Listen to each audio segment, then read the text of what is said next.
Hello everyone, welcome to MKS Biovision. आज हम thallophytes के एक मेंबर उडोगोनियम के बारे में पढ़ने जा रहे हैं। उडोगोनियम जो है ये थ्योरी और प्रैक्टिकल दोनों पॉइंट ऑफ व्यू से इंपॉर्टेंट है।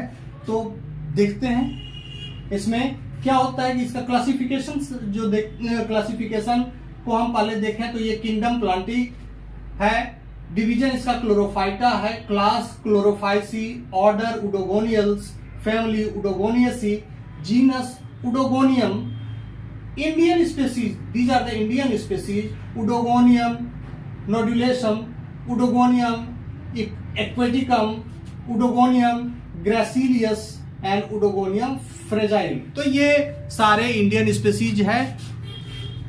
अब ये कहां पाया जाता है, what is the ecology of this oedogonium, कहां ये पाया जाता है? अकरेंस में देखें तो ये फ्रेश वाटर में पाया जाता है, खास करके स्टेगनेंट वाटर जैसे पोंड और लेक में ज्यादा पाया जाता है।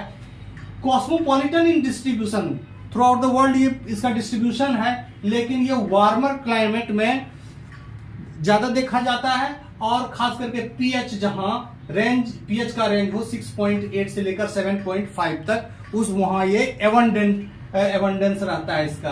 अब ये जो एल्गा है इसका ये थैलस के फॉर्म में रहता है, यानी कि जो प्लांट बॉडी है it can not be differentiated into root, leaf and stem. तो ये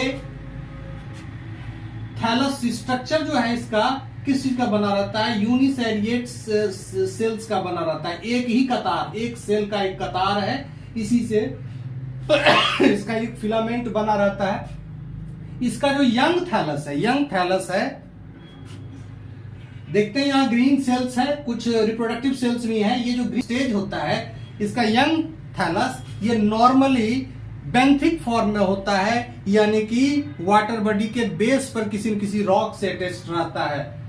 young thallus is benthic in nature, attach to rock और rock on the bottom of the water bodies. तो वाटर बॉडी के बॉटम पर ये पाया जाता है। In month of July August it can be seen in floating algal bloom।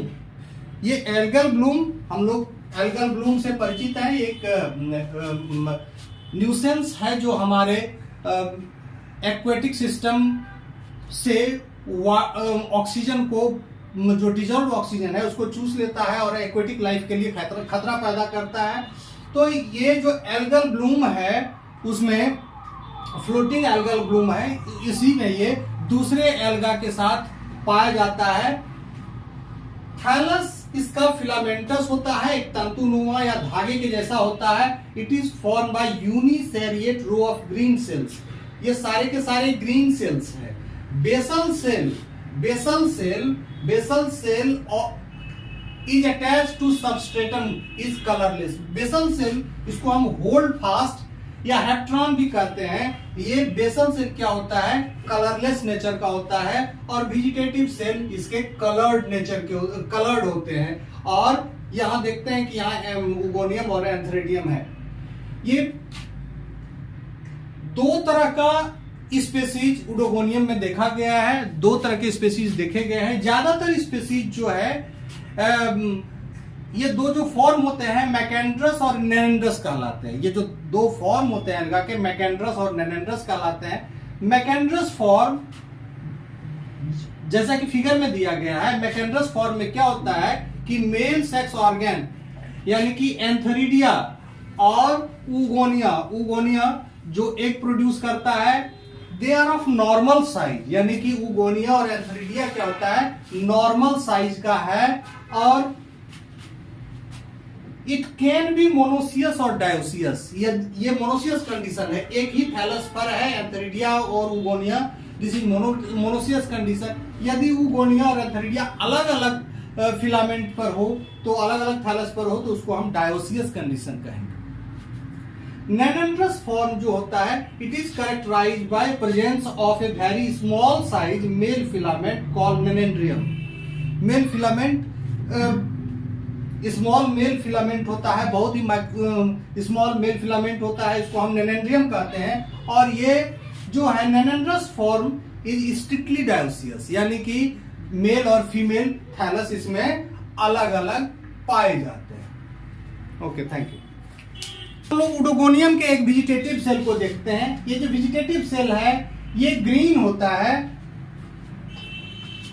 This is green in colour because it has chloroplast. ये photosynthesis करता है, क्लोरोप्लास्ट होता है। क्लोरोप्लास्ट कैसा होता है? रेटिकुलेट होता है, जालीनुमा होता है, और ये फोटोसिंथेसिस करता है। फोटोसिंथेसिस, इसमें जो फोटोसिंथेटिक पिगमेंट होते हैं वो chlorophyll A, chlorophyll B, carotene और जेंथोफिल, ये सारे के सारे पिगमेंट हायर प्लांट्स में भी पाए जाते हैं। फूड स्टोरेज इसका स्टार्च होता है, स्टार्च के फॉर्म में रहता है, और ये पायरिनोइड्स में पाया जाता है। पायरिनोइड्स का जो इनर पोर्शन है वो प्रोटीनस होता है, जबकि बाहर की तरफ ये स्टार्च का बना होता है।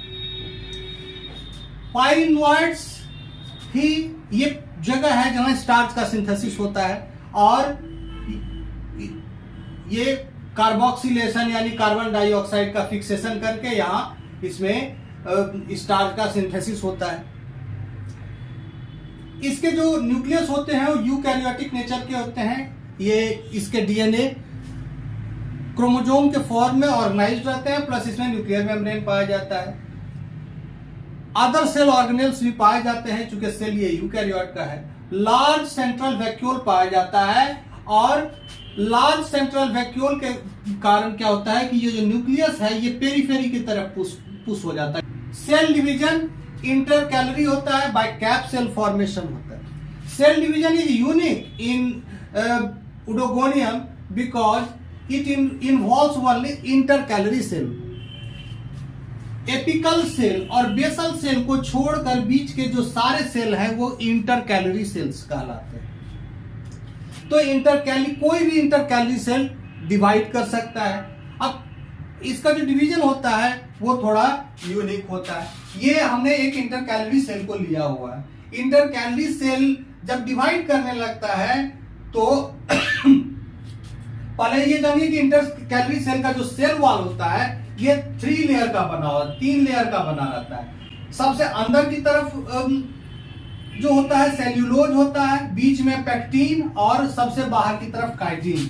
ये जो ब्लू लेयर से है ये काइटिन को रिप्रेजेंट कर रहा है, ब्लैक से सेल्यूलोज को रिप्रेजेंट करता है, बीच में पेक्टिन होता है को रिप्रेजेंट कर रहा है। सेल्यूलोज लेयर के अपर पोर्शन इस सेल में अपर पोर्शन, इसको हम डिस्टल रीजन भी कहते हैं। तो ये डिस्टल रीजन या अपर पोर्शन में ये क्या होता है कि एक रिंग नुमा स्ट्रक्चर या थिकनिंग बनता है, सेल्यूलोजिक थिकनिंग बनता है। और ये थिकनिंग क्या करता है कि this is indication of cell division. जैसे ये थिकनिंग बनता है, न्यूक्लियस भी देखिए यहां डिवाइड करने लगा है, न्यूक्लियस डिवाइड करने लगा है, और 2 न्यूक्लियस डिवाइड करके 2 बन जाता है, 1 से 2 न्यूक्लियस माइटोसिस के द्वारा। अब इस न्यूक्लियस के बीच में एक सेप्टम, फ्लोटिंग सेप्टम बनता है। फ्लोटिंग सेप्टम यानी कि वो सेप्टा जो कि लेटरल वॉल से अटैच्ड नहीं हो। 2 तरह के वॉल होते हैं, इसको लेटरल वॉल कहते हैं और इसको ट्रांसवर्स वॉल कहते हैं। तो फ्लोटिंग सेप्टा क्या होता है? ट्रांसवर्स पोजीशन पर रहता है, और ये दोनों न्यूक्लियस के बीच में पाया जाता है। जो लेटरल वॉल है, ये जो थिकनिंग है, सेल्यूलोजिक थिकनिंग है, वो अब स्ट्रेच आउट करने लगता है due to increase in volume of cytoplasm. Cytoplasm के वॉल्यूम के कारण ये इंक्रीज करने लगता है। जब ये जैसे ही इंक्रीज करता है तो क्या होता है कि सेल वॉल पर एक प्रेशर बनता है, और सेल वॉल पर जब प्रेशर बनता है तो ये दोनों लेयर टूट जाता है, ये ब्रेक कर जाता है। कौन ब्रेक करता है? पेक्टिन और काइटिन का आउटर लेयर। यहां देखिए ये जो बाहरी लेयर है पेक्टिन और काइटिन का, ये ब्रेक कर लिया है। ब्रेक करने के बाद ये क्या करता है कि now it has got flexibility to expand. अब ये एक्सपेंड कर सकता है, अब ये स्ट्रेच आउट करने लगा। स्ट्रेच आउट करने के बाद देखिए ब्लैक से दिखाई पड़ रहा है, ये क्या है? सेल्यूलोजिक वॉल है। अभी इसमें काइटिन और पेक्टिन का लेयर नहीं बना है। तो ये फ्लोटिंग सेप्टा क्या होता है कि ऊपर की तरफ मूव कर जाता है और फाइनली इस मार्जिन से जाके ज्वाइन कर लेता है। तो तो दो तरह के सेल बन जाते हैं, एक ओल्डर सेल जो नीचे वाला है और एक नया वाला सेल जो ऊपर है। नया वाला सेल कहने का मतलब है न्यूक्लियस तो दोनों डॉटर न्यूक्लियस नया ही है। नए वाले सेल में जो सेल वॉल होता है वो सेल्यूलोज का बना रहता है, पैक्टिन और काइटिन का लेयर बाद में सिंथेसाइज होता है।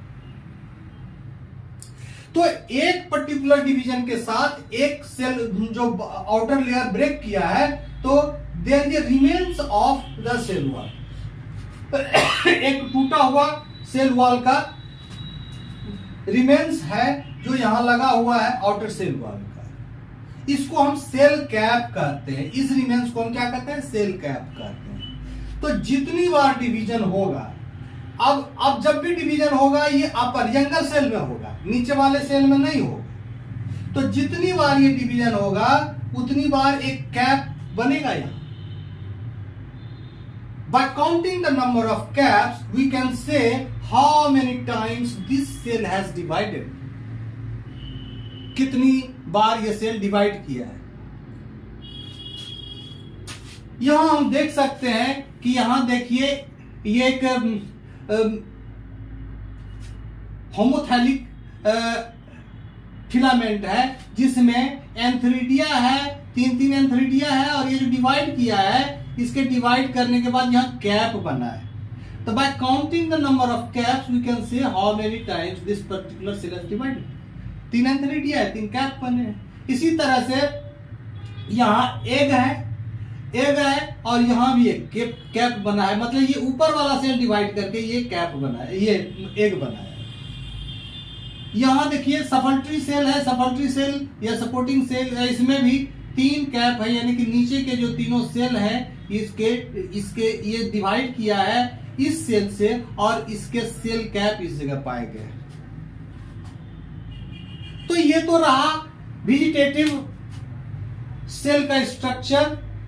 अगले पार्ट में हम लोग नेक्स्ट लेक्चर में हम लोग देखेंगे उडोगोनियम के रिप्रोडक्शन के बारे में, वेजिटेटिव, एसेक्सुअल और सेक्सुअल रिप्रोडक्शन के बारे में पढ़ेंगे। Okay, thank you.